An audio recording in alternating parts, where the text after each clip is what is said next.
Welcome to Menopause, Marriage and Motherhood, a podcast that's all about changing the way we view midlife and bringing the conversation about menopause out into the open.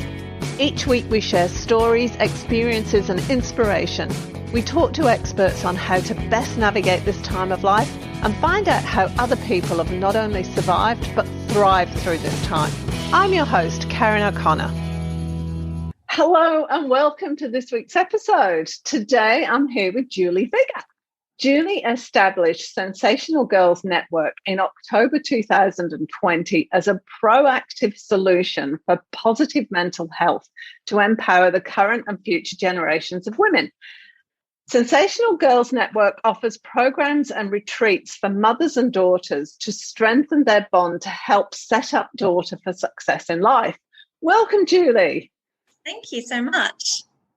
That sounds like a pretty amazing. So there's a couple of places I want to go here right off the start. First of all, tell me a little bit about yourself and what prompted you to found Sensational Girls Network. Yeah, so I live up here in Townsville, North Queensland, and I have 3 children myself, 1 daughter, 2 sons. And so my daughter's just turned 13. And so for the last few years, started to get a little bit rocky into those tween years. And I found parenting a daughter was very different to parenting my boys. So I thought, I need to do a bit of research here and work out how we're going to get through these teen years successfully. So that was kind of a lot of my motivation was my own daughter, as well as I've been a teacher for over 25 years. So I've taught in primary schools, kindergartens, and also at TAFE for the last 4 years teaching adults. So unfortunately, I've seen a lot of young women really struggling with their self-esteem. Lots of, mental health issues like anxiety and depression, self-harm. And so I really wanted to set up something proactive for women to give them that confidence. And so the research that I had done, psychologists say that the biggest protective factor for a young woman is a close bond with a trusted adult, which is often the mum, because that bond is just so powerful. You saw a problem and you saw that there was a gap in solutions for the answer, did you? Or was it just that you wanted to help people? What was... Because I guess both really, yeah. Because, I'm concerned about my own daughter's future. I think she's living in a lot harder world than I did. And I think, as teens, we always had it tough. But I think, with technology and social media, there's just so much more pressure on appearance these days. So even at a young age, she's worrying about her appearance and weight and things like that. And, I really wanted to offer her something that, and other mums, to be able to really connect with a trusted adult like the mum. She's always been pretty close to me, but I just felt that, in the last few years, it just gets harder and harder to keep that bond, especially, she's now 13, their friends are important, and, to be able to just keep that bond is so important to just keep it strong, for her to be able to talk to me about any issues so that when they come along, that she feels comfortable to talk to me about it. That's the hard thing, isn't it? As they turn into teenagers and like you say, they're on social media, they're on their phone.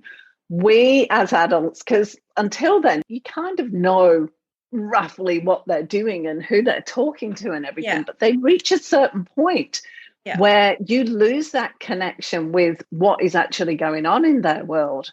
And that possibly seems like where all the problems start. Is that what the research shows, or what is it? Is there a point where things start to break away, where they start to break away, the teenagers? What is it? Yeah, and I'm looking at, the program's more about positive psychology. So, I'm wanting to look at positive mindset, resilience, gratitude, purpose, those sorts of things. Because, if they've got that in their life, when they get to the hard stuff, which everybody does at some point, and when they make mistakes, and they will, that they've kind of got that to fall back on, that they've already had those values, with their mum, and they've had those conversations, And so when I do the retreats, which is a lovely weekend where, you know, the mother and daughter get to know each other a little bit better and to really strengthen that bond, there's lots of time to have those strong conversations, those deep conversations that you don't really get time for. You know, like my daughter dances 5 days a week. So, you know, we're rushing here, there and everywhere. And I'm a working mum. So, you know, I'm busy doing that as well. So it's really hard to find that quality one-on-one time. It is, isn't it? I've always counted myself lucky because when we moved up to the Gold Coast from New South Wales, my youngest wanted to stay at school down there. So although she's at boarding school, when I go and pick her up a couple of times during the term, I get 6 hours in the car with her. And that's when everything just pours out because it's kind of like that offloading and that outpouring, and it just sets up our relationships. I'm always like, she's really keen to drive herself. I'm like, no, I'm going to drive you. I like that time. Yeah, actually, dancing's only 5 minutes away, so we don't really get time to, you know, have those conversations. You know, it was always good with my sons to have those conversations as well. So soccer was a little bit further away, a little bit more time to chat in the car. So I often find with my daughter, it's before she goes to sleep at night where it all comes out, as you say, all the things that happen in the day and, oh, this mean girl did this and that. And so often when you pick them up from school, it's like, oh, fine, you know, like you don't really get much out of them. Yeah, no, sometimes you don't. What do you see is the biggest cause of issues for teen or girls entering their teenage years and going through their teenage years? Yeah, I definitely think social media is the major part of it, but it's not just that because, like, my daughter's not on social media yet. I'm trying to hold off on that for as long as I can, but the pressure is mounting. But, yeah, I think it's just society in general, really. You know, they've just got access to so much technology now. It's just everywhere they look, you know, images of what's the perfect woman, and you know, I think it's just more in their face than what it ever was, you know, when I was a teen. And there just seems to be more pressure to be perfect. And I do like to see on Instagram sometimes there are some positive messages out there and some women saying, you know, hey, it's all about, you know, the pose and all of this. I can suck my stomach in and all that. At that age, they're not really seeing those other messages as well to counteract that. It's interesting you say that because I was talking to a friend about this the other week, and she said when she was in her late teens, early 20s, and she was getting really depressed about her body shape, and she's not overweight. She's just not your long, skinny model. And she said, I just threw away the magazines and didn't buy them. So that was all I did. Yeah. But now it's in the teenagers' faces. You can't get away from it. Yeah, that's right. And it's like the bullying too. It's, you know, the cyberbullying. You can't get away from it anymore. So it just creates that thing where it's 24/7 for them. And it's everything they see and everything they see on TV. You know, like there's all of the programs now that when I was at that age, it was like 2 stations on TV. Like that was about it. You know, now they've just got access to so much stuff out there, and some of it's positive, some of it's not. And I guess it's just being able to keep them grounded, and as the mum, like to be able to always be there for them, because, you know, friends come and go in their lives and things go up and down, but it's their mum that's always their constant that they can come to with those issues. Is there a difference? And I'm asking you this from a really, from my own perspective. Like I actually did a podcast episode with one of my daughters, and I thought it was a really good idea to get my kid to ask me or tell me what they thought about the way I brought them up. Mm-hmm. And this particular, my eldest daughter, she said, why did you always insist that you were our parent and not our friend? And I said, because I want to be close to you, but my job is to guide you. That's my ultimate job. I want you to feel that you can talk to me. But if I need to go, right, okay, no, you've just put your toe across the line. We need to stop this right now. I need to have the ability to do that. And she thought that was really interesting. Apparently there were memes going about me at school because the other kids thought I was really mean. And I'm like, no, you're just being a parent, yeah. And, you know, look, I think parents are very well-meaning and they want their kids to be happy. You know, we all want our daughters to be happy. and to be successful in life. But I agree with you. I think that, you have to be the parent, not the friend. You have to have those rules, and, you have to still have some flexibility and negotiate, and, not worry about the messy bedrooms and the things like that, and, to sort of have the big deals about the big things in life. But yeah, if we're their friend, I don't think that it works as well. Yeah, I just think there has to be sort of more rules, more respect for them to be able to see that you are the parent in the end. And, maybe that they'll take a few years, I guess, to see that why that was so, and maybe not even till they have their own children, they'll then turn into their mother. We all do, don't we? Hate to tell you, kids, anybody listening to this, you will turn into your mother. We all do. And I'm really close to my mum. But, of course, when I was 18, I was disowned for a few years. I made some decisions they weren't happy with. So definitely when I had my own children and, we were back living in the same city, mum's been absolutely amazing and, really my rock. And that's also why I wanted to be close to my daughter so that I could have that same relationship as she got older, and to be able to support her when she's a mum. And it's just that, cycle continues. Why do some people find it so difficult to be the parent and not the friend? Like, to some people, it's so important that, I want my children to like me, is how it seems to me. So talk to me about that. Like, if you're in that space and your kids are coming at you, like that, you're getting all this hatred and anger and angst and everything else, it's so difficult to then stand up and draw the line with them. Yeah. What do you suggest for women who are in that situation? Yeah, I think there's just so much pressure on women these days, and like everyone's trying to be the super mum. A lot of people have to work, juggle careers and kids, and it's really quite demanding, and it's hard to keep all the balls juggled at the same time. And sometimes you let a ball go and you might I guess let something slip a little bit because, you're busy, you're tired, you're cranky. And so I think that's where a lot of women are at. And I can understand and empathise with that. It is really hard to balance it all. But yeah, I guess in the end, we have to kind of look beyond that next 5 minutes and see the bigger picture, I guess, of what's the consequence of this. And I guess a lot of mums aren't going to know unless they do a bit of research and, they don't have a crystal ball, like how things are going to turn out. Like I've been an early childhood teacher for a lot of my life as well. And so, I've had, children coming in from 4 years of age. And I think it starts from a young age too, of whether the kids are kind of ruling the roost and whether the mums are able to say, oh, no, this is what the rule is, and not always ask the 4-year-old for permission for everything. And so I think, that problem then compounds itself, when the child's then 8, it's like always asking the child's permission for everything. It just becomes more and more complicated. And then you get to the teen years and then all of a sudden, like, the parent has no control. You've got to have those boundaries. Otherwise, you're not going to be able to keep them safe.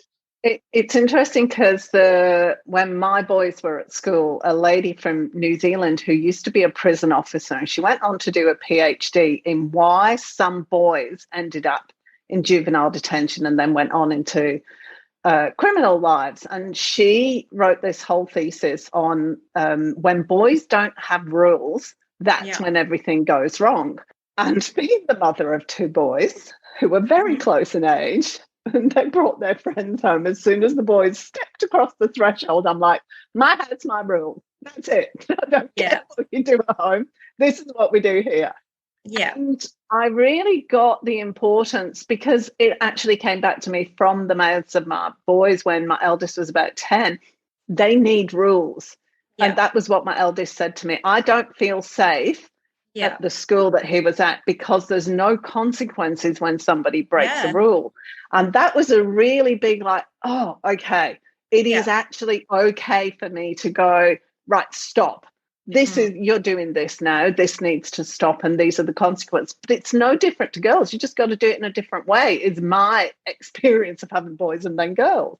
Yeah, and I definitely think, with my daughter, there's a lot more emotions involved from the female perspective, as you probably talked about on other podcasts, different ages. I'm happy to talk about that, yeah.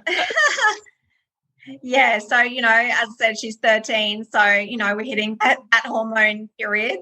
So there's just so much to deal with, and like everything seems magnified to her, and I think not allowing myself to become too involved in that drama, to be able to kind of be, the one who listens and stays the constant through the conversation. And all of a sudden the next day, they're best friends again and everything's fine again, but not getting yourself to escalate into all of that. Now, that's a really difficult thing to do. So I remember my eldest daughter went to boarding school at a quite young age, her choice, but she'd phone me up like in floods of tears. And we were across the far side of the country. She was in New South Wales. I was in Western Australia. And she'd phone me up absolutely beside herself. And I'd get off the phone and I'd be really upset. And I'd phone up the house mother and say, oh, she's phoned me up. She's blah, blah, blah. This girl's done blah. And the house mother would say, they've just walked past my office holding hands. She seems fine. Yeah. And, it's just that maternal instinct. Like, we want our daughters to be happy. Like, we hate to see them sad and crying or bullied and things that can happen to girls. And, we want to be able to step in and save them. But I think, unfortunately, there are a lot of women ending up with anxiety because mums have jumped in and saved them too many times, and then they don't have those skills themselves to be able to get themselves out of situations, to be able to feel confident and have that resilience. So resilience is a really big buzzword these days, but it is really true that kids need that. Otherwise, they can't deal with the stuff as adults because, stuff goes wrong, hey. So how do you teach a teenage girl to have resilience? Yeah, it's definitely not easy, but, I like to talk about my own experiences with my daughter as well. So I want to be able to open up those conversations. Definitely, starting this business, it's almost a year now, has had its challenges and, work situations or friend situations. So I find that she's able to relate to that personal level and that experience, or to talk to her about, oh yeah, when I had my first boyfriend or something. So the other day when she came home saying, oh, I like a boy, so that was the first time that she'd said that. And then she wants to know, oh, is that okay? And well, when did you first like a boy, mum? Like sometimes when I think I was a kid, that my mother felt too distant at that point, like I couldn't relate to her, and that I didn't want to tell her about those kinds of things that I was going through as a teenager. So how do you create the space for her to do that? Why does she want to come to you and do that? Because I think that's a missing for a lot of mums, that we're all afraid that the daughter's just going off and doing something and we don't know what's going on. Yeah, I think it starts from a young age to build up those rules and respect and things like that, and to have that quality time. So, like I've got 3 children, but I've tried in the last few years to really create that space for one-on-one time, to be able to just take out my daughter for lunch or, take out my son for dinner or something like that, so that you can have the privacy to have the important conversations that you need to have. Can get quite busy, noisy when you've got, more than one child. So to be able to really find that time, and, mums are busy, so it is quite challenging. But I think really that one-on-one time is quite significant. And that's what, why I do the retreats that I do, because it creates that space for a whole weekend. Even when we go on other holidays, you're busy doing touristy things and you're running around and you're busy. So you don't really sit and have those important conversations. And, I have little quizzes where they try and get to know one another. I make it fun, little competitions and things, like sometimes mother and daughter against each other, sometimes against the other mother and daughter teams, and just creates a really fun, relaxed atmosphere. And, we have mini high teas and craft and things like that. So you've got relaxing things as well, where you can just sit beside each other and do a little craft thing, but, you could be chatting at the same time. So I think that's really important to have all of that together. So, I was going to say, expand a little bit on the retreats that you do, because that actually sounds fantastic. Because even just like the other night, I was sitting with my daughter and we were watching telly, and she's kind of pottering about on the computer and we're watching telly, but she said it's just nice to be in the same room. I've actually had so many women say to me that they'd love to bring their own adult mum, adult daughter along to my retreats because that mother-daughter bond is powerful. And, like I have my mum live with me now, so, we're still really close. So I say to people, I'm very happy for adult mums and daughters to come along as well. My initial intention was more like age 7 to 17. But, the way I set up the program is that it's really for any age group. We do affirmations as well. So we do like a little affirmation board. So that's really lovely. And the Sunday's very relaxing. So we've got skincare and makeup and, the mothers and daughters pamper each other. So it's, that one-on-one time where, I've got some beautiful photos of, girls rubbing, cream in their mum's faces or putting some eyeshadow on them. And I did that with my daughter when she was little, like she would like to play with makeup and stuff. But as she got older, busy doing her own thing and that, you kind of lose that a little bit. And it's really lovely to see those connections again. And, chatting with the other mums over lunch and dinner and things is also something that people have enjoyed doing, as well as that one-on-one time. So we do a bit of fitness and it's held at the Amaroo Resort at Nellie Bay on Magnetic Island. So it's a really peaceful location. So there's palm trees swaying, there's lorikeets and kookaburras all friendly, wanting to get fed. And it's a really lovely tropical atmosphere. There's a magnesium pool, so there's free time in the afternoon on Saturday for them to have a swim. We have beautiful weather up here all year round in North Queensland. So we're very lucky. And, the mums and daughters have just had a really beautiful weekend experience. And it's only, 20-minute ferry ride from Townsville, so very easy to get to. So talk to me a little bit about I'm thinking of somebody I know here, her daughter's going through a really tough time mentally and emotionally. Yeah. If someone's got a daughter in that situation, how can they connect more with them? So I actually have had a lady ring from down south a couple of months back, and her daughter had been raped and she's only 15 and she tried to take her own life. And, I was just bawling on the phone because, there's so many people out there who are really struggling and, girls being bullied at school or, you just think, well, if you can save one person's life, like it's all worthwhile. I just want to create that space for people to be able to have that time. And, the mum had commented to me that, she really wanted to advocate for my retreats because she really wants to be able to come up for my next retreat to give her daughter some healing time because, she's been to psychologists and all those sort of things trying to deal with it. But people go through some traumatic situations and, my children have gone through a divorce 5 years ago as well. And, there's lots of things that kids are having to deal with these days. I think the opportunity to go on the SGN retreat is a really lovely experience because, it's so relaxing and you get that one-on-one time where you can talk. And I have found with the previous retreats I've had that teenage girls seem to relax as you can see them as they go through the weekend. So they might start off all a bit, I don't want to talk or, quite guarded.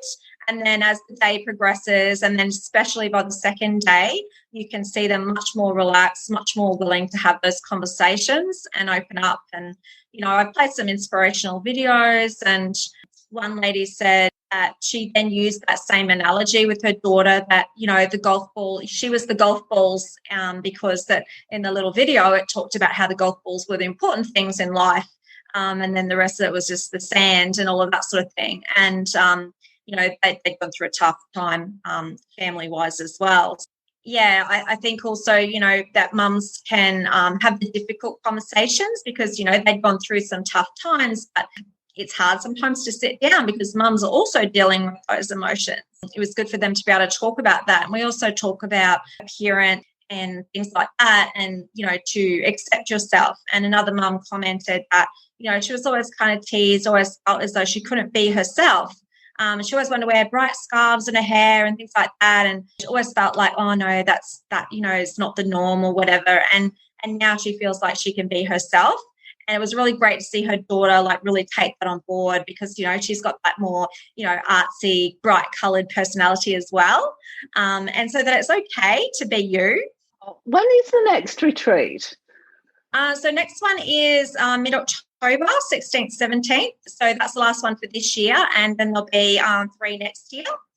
So spaced throughout the year. And so then that gives people an opportunity to see, what date suits them throughout the year. And, obviously with COVID, there'll be full refunds for people if borders close and things like that.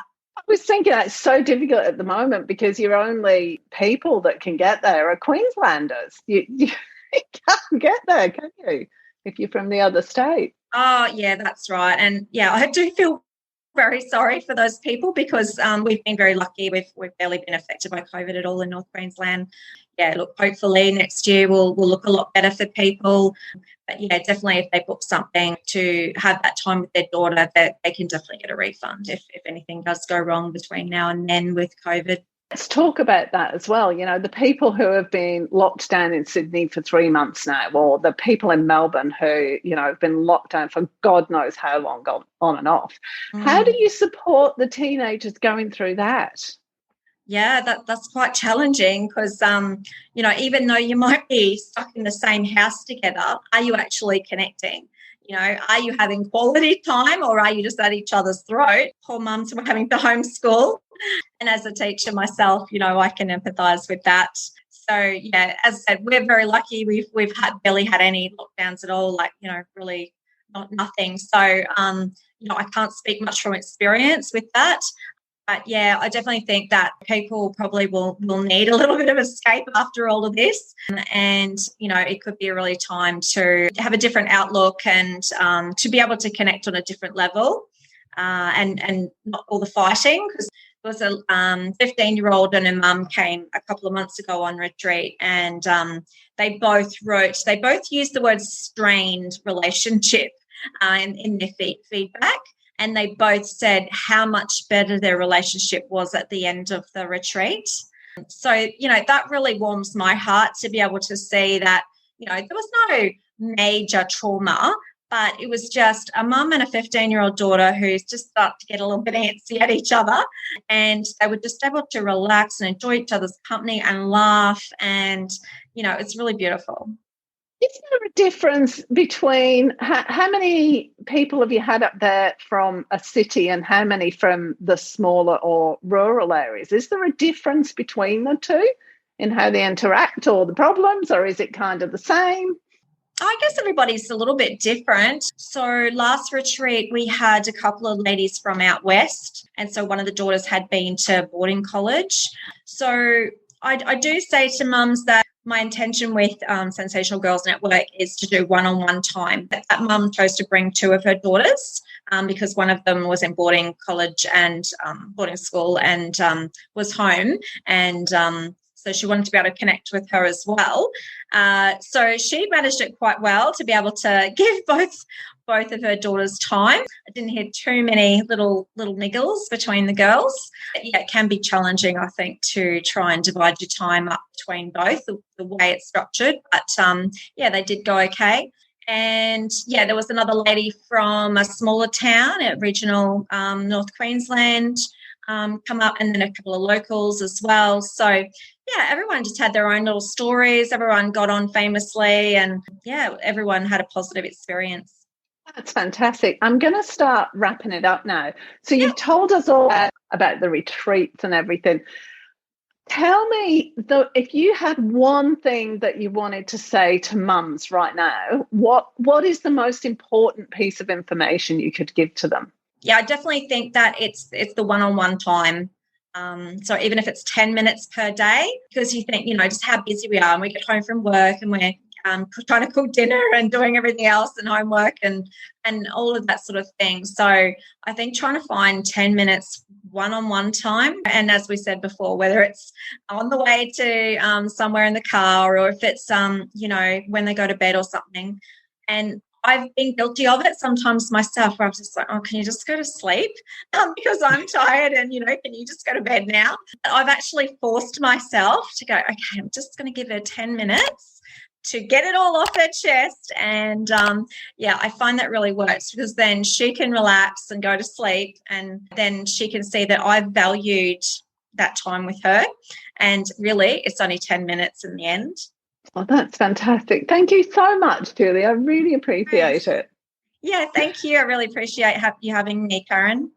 And good luck with the rest of it. All the information will be on the webpage that goes with this podcast, and you'll find links there to Julie's website if you want to find out more, or if you want to book on to the next retreat, which will be in a couple of weeks after this podcast goes out. And you can connect with Julie directly from there. So thank you so much for being with me. Beautiful. Thanks, Karen.